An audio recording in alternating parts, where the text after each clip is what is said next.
Hello guys, আসসালামু আলাইকুম।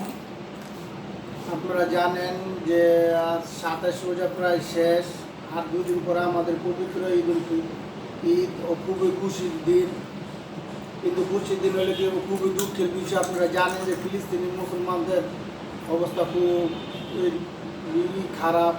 তাদের উপরে বোমা হামলাও চলতেছে এবং ছোট ছোট শিশু অনেকে মারা যেতেছে।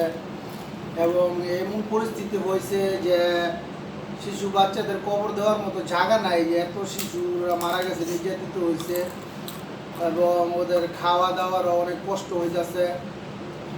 তো আমি ঈদ তো সামনে আসছে, কিন্তু তারপরও ঈদ তো সামনে আছে, তারপরও ঈদের আনন্দটা পাচ্ছি না।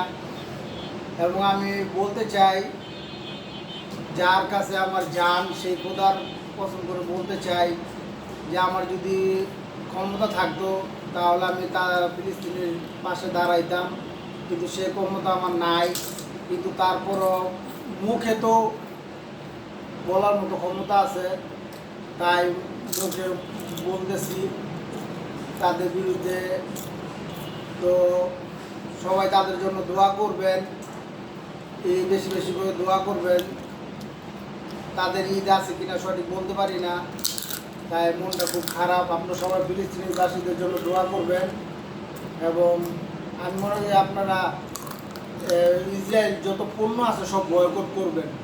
আসসালামু আলাইকুম ওয়া রাহমাতুল্লাহি ওয়া বারাকাতুহু।